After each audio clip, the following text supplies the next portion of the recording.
강프로입니다. HLB 제약 봅니다. 자, 오늘 HLB 제약 4% 정도 하락했죠. 단기간에 상승폭이 컸기 때문에 이 정도 조정은 사실상 우리 인정하고 갑시다. 그리고 오늘 장 초반까지만 하더라도 HLB 그룹주들은 나쁘지 않았습니다. 뭐 HLB 쪽에서 장중에 6% 7%씩 이렇게 시세를 내다가 뭐 장 중반 정도 돼가지고 어느 정도 하락 구간을 만들었는데 이런 부분을 다 감안했을 때 그쵸? 전혀 지금 상황에 문제가 없다. 그리고 무엇보다 HLB 제약을 포함해서 HLB 그룹주들은 추가적으로 상승이 가능하다. 지금 상승폭을 보잖아요. 만원대부터 4만원대까지 올라왔습니다. HLB 제약 기준이고요. 그리고 HLB를 보더라도요. 여기 저가 부분이 한 3만원 정도 되니까 3만원부터 거의 한 12만원 3만원 정도니까 등락폭을 보면 한 3배 정도 올라왔죠. 자, 근데 이런 과정에서 우리가 타점을 잡을 줄 알아야 돼요. 그래야 내가 주식시장에서 돈을 벌 수 있다. 그리고 매집 관련된 내용에 대해서 오늘 이야기를 드릴 겁니다. 일단 그 말씀을 드리기 전에 제가 매집 관련된 이야기 그리고 가격적인 부분에 대해서 이해를 하기 위해서는 철저하게 가격을 봐야 된다는 이야기를 무조건 드리고 있어요. 왜? 선반영 때문인데 그런 내용을 활용했을 때 어느 정도 성과가 나오는지 보여드리겠습니다. 지금 제가 보여드리는 화면은요. 제 실제 계좌 수익률이고요. 1월 2일부터 3월 26일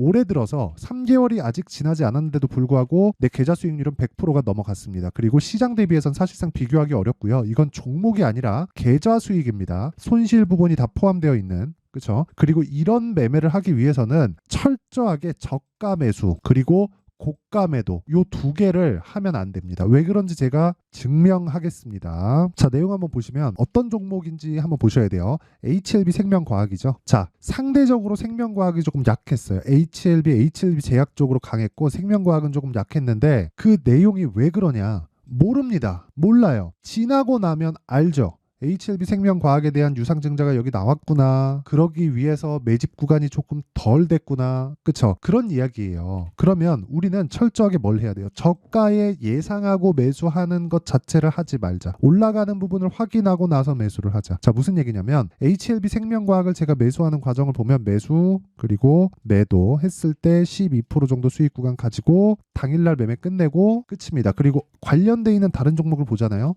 HLB 어떻습니까? 1월 달에 며칠 보유했나요? 일주일 정도 보유했죠. 결과는 31% 수익. 1월 달 결과죠. 1월 29일 63,100원에 매도해서 8만원 정도에 다시 삽니다. 그쵸? 여기 매도해서 여기 다시 산다. 그리고 또 급등 그리고 찌라시 도니까 또 매도 다음날 또 매수해서 계속해서 상승 중. 그쵸? 추가적으로 수익을 계속적으로 보고 있다. 이거 말고도 다른 쪽을 보더라도요. HLB 제약을 보더라도 어떻습니까? 올라가는 과정에서 이쪽 구간에서 HLB에 너무 그 물량이 몰리다 보니까 HLB 제약으로 확대시킨 겁니다. 그런 결과 어떻게 됐나요? 19% 수익 보고 추가적으로 매수해서 또 급등.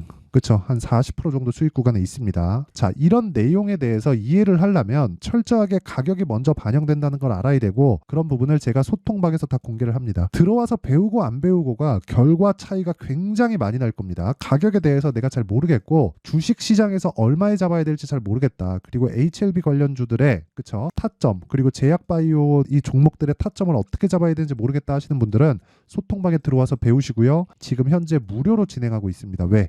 채널 성장을 위해서예요. 그래서 구독과 좋아요 요거 눌러주시고요.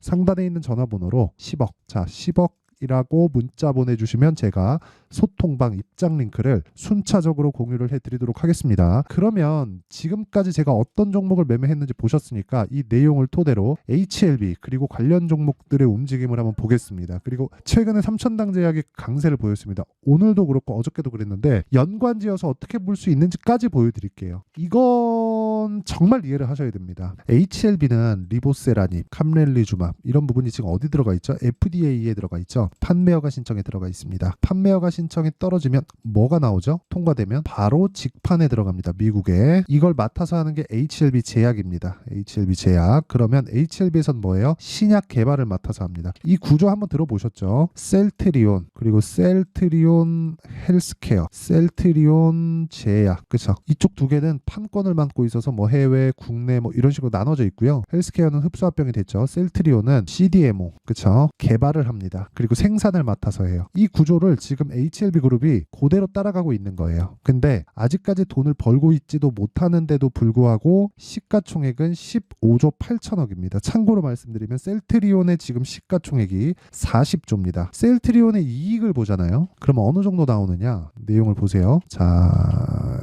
연간 1,000억, 6천억, 6천억, 올해 예상치는 6천억. 굉장히 안 좋은데도 불구하고 이런 상황이에요. 지금 우리가 여기서 한 가지 생각해 봅시다. 주식시장에서 실적이 좋으면 주가가 올라갈 수 있을까? 안 올라갑니다. 미리 올라와 있기 때문입니다. 자, 무슨 얘기냐면 셀트리온이 추가적으로 성장할 수 있는 이유를 가지고 있어야 주가가 등하고 올라갈 수 있습니다. 자, 그러면 HLB는 어떤 상황이죠? 실적이 적자예요. 돈을 못 벌고 있습니다. 근데 주가는 왜 3배씩, 4배씩 폭등을 하는 거죠? 앞으로 좋아질 만한 내용이 있기 때문에 그렇습니다. 그쵸? 존재하기 때문에 그래요. 그럼 이 내용을 가지고 지금 현재 상황에 대입해 보면 어떤 부분이 적용되고 있는 거죠? 판매 허가 신청에 통과되었을 때 앞으로 벌 수 있는 돈을 간암치료제 시장 파이에 맞춰서 계속해서 상승을 하고 있는 중이다. 근데 그 시작점이 12월 달이다. 12월 달에 뭘 만들었다? 신고가를 만들었다. 주식은 선반영하는구나. 여기까지가 시장의 시세가 형성되는 원리예요. 자, 그러면 이 구간에서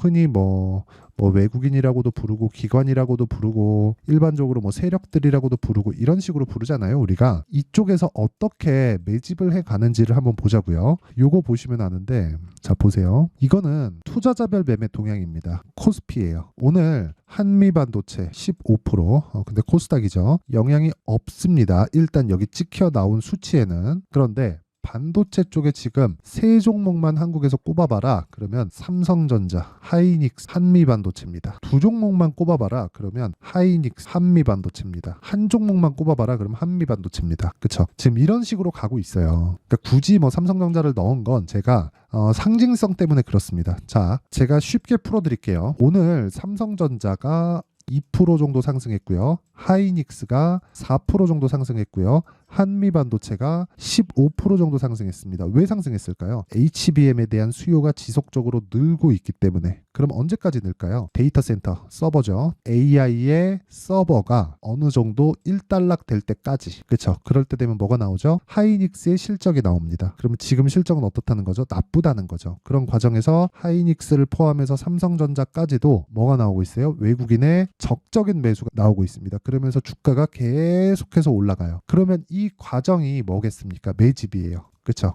자, 이렇게 생각을 해보자고요. 원래는 주가가 오르지 않을 때, 그렇죠? 주가가 오르지 않을 때, 거래 없이 빠질 때, 이럴 때 매집을 한다고 들 들으셨을 겁니다. 근데 그건 잘못된 이야기예요. 그거는 불가능합니다. 지금 상황에서는. 펀드 자금들은요, 로스컷 비중을 정해서 들어오기 때문에 로스컷 비중을 보고 나서 우리가 매매를 상황을 보잖아요. 그러면 펀드는 매집하는 과정에서 떨어지잖아요. 그럼 얘네는 손절해야 됩니다. 이게 룰이에요. 이거는 바뀔 수 없는 룰입니다. 그렇죠? 그렇다고 돈을 얼마 안 넣었을 경우에는 투자 가치가 없는 거고요. 그러면 이런 내용이 수급상에서 나오는 거예요. 올라가면서 오늘 급등했죠. 하이닉스 4%, 한미반도체, 반도체 쪽이 휩쓸었는데 외국인들 수급이 6천억. 그럼 외국인들이 쓸어가고 있는 거예요. 한 달 동안 외국인들이 4조 원. 어디서 샀겠어요? 바이오, 반도체, 가장 많이 오른 쪽에 샀겠죠. 그렇죠? 그러면 올라가는 과정에서 매집하고 올라가는 과정에서 매도하고 내려오는 과정에서 많이 샀으니까 매도까지 하면서 차익을 봅니다. 그러면 우리는 여기서 앞에 빼고 중간에 빼는 겁니다. 올라가는 거 보고 매수하고 내려가는 거 보고 매도하고 우리는 딱 이 몸통만 본다. 자, 이게 매집과 시세가 형성되는 원리예요. 그러면 그 몸통만 본다는 내용을 제가 아까 전에 보여드렸었던 내용처럼 다시 보여드릴게요. 자, 보세요. 아직까지 저 HLB 제약 가지고 있고요.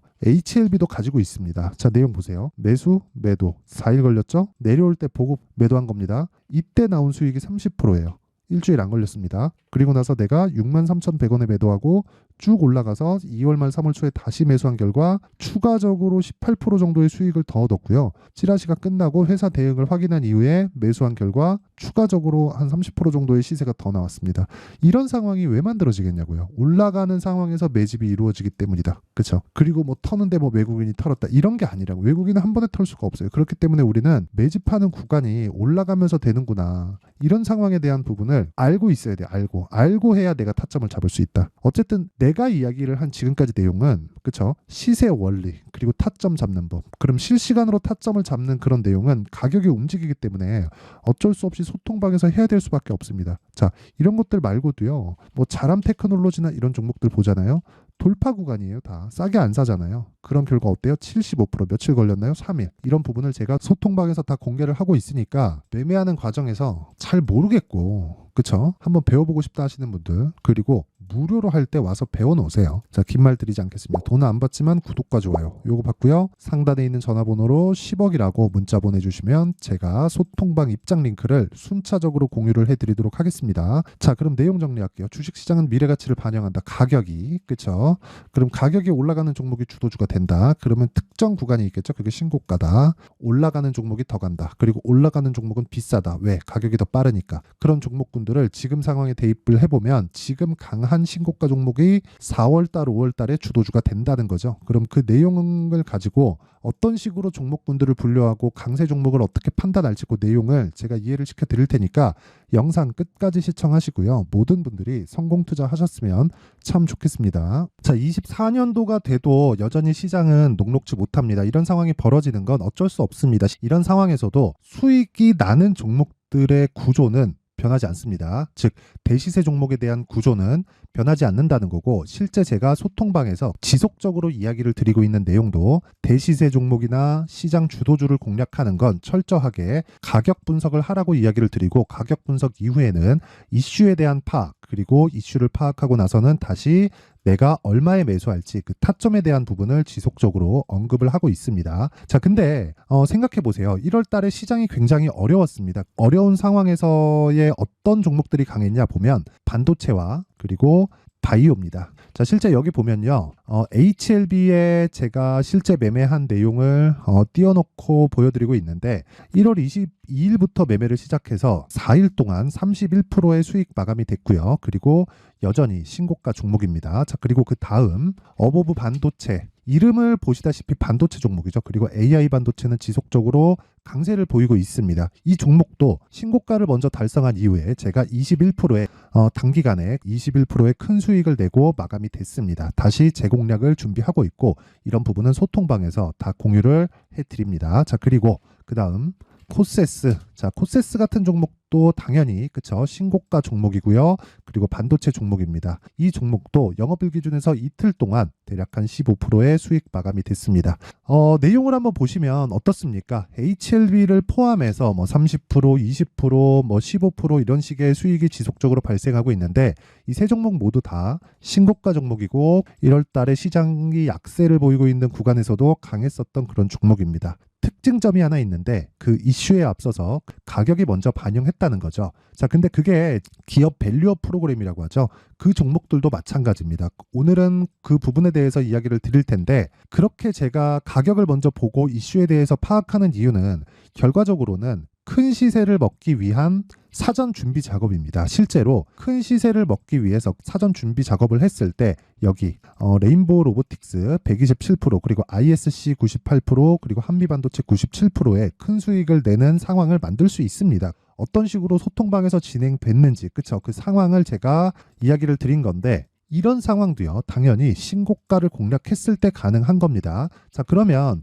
이번에도 마찬가지입니다. 그쵸? 정부 주도의 코리아 디스카운트 해소 방안이 2월 달에 발표를 하고요. 그리고 2월 달에 발표된 내용을 토대로 주가가 움직이는 게 아니라 이미 움직인 내용이 있죠. 실제 이 내용은 크게 중요한 게 아니라는 겁니다. 실제 움직인 내용을 보면, 자, 기아차입니다. 실제로 12월 달에 신고가를 만들어 놓고 정부에서 입김을 불어 넣으니까 순식간에 기아차를 포함해서 현대차 같은 거대 기업들의 주가가 2주도 채 되지 않아서 40% 정도의 큰 시세를 냅니다. 자, 그러면 우리는 어떤 종목을 봐야 될까요? 이슈를 파악해야 되는 것도 맞지만 철저하게 가격에 맞춰서 매매를 해야 되는 게 당연히 중요합니다. 정부가 주도하는 정책 방향이 있겠죠. 그 방향에 맞춰서 우리가 종목을 찾을 필요가 있다. 자, 그러면 답이 나왔습니다. 정부가 주도하는 방향에 맞춰서 제2의 기아차를 찾는 게 지금은 중요하다. 근데 정부 정책의 방향에 맞게 가자. 그랬을 때 앞서서 제가 보여드렸었던 내용인 여기 레인보우 로보틱스 127%, 그리고 ISC 98%, 그리고 한미반도체 97%와 같은 수익을 낼 수 있습니다. 물론 시간에 대한 부분은 최소 2주의 시간이 필요하고요. 그리고 최장 3개월 안에 끝내야 됩니다. 자, 기아차의 시세를 보셨던 것과 같이 2월 달에 정부 정책의 방향이 결정되고요. 바로 3월 달이면 시행입니다. 자, 그러면 우리는 거기에 맞춰서 당연히 종목을 찾아야 되고 제가 제2의 기아차를 찾아놨습니다. 제가 아까 전에 소통방에서 이야기를 드렸었던 내용 다 공개를 해드렸는데 그 내용처럼 종목만 받고 싶다 하시는 분들은요. 상단에 있는 제 전화번호로 대시세, 대시세라고 문자를 보내주시면 정부 정책의 방향에 맞는 종목을 모든 분들에게 무료로 공개를 해드리도록 하겠습니다. 자, 제가 원하는 건 채널 성장이 목적입니다. 자, 그래서 구독과 좋아요 꼭 좀 부탁드리고요. 모든 분들이 정부 정책에 맞는 방향으로 매매를 이어가서 큰 수익 보셨으면 좋겠습니다.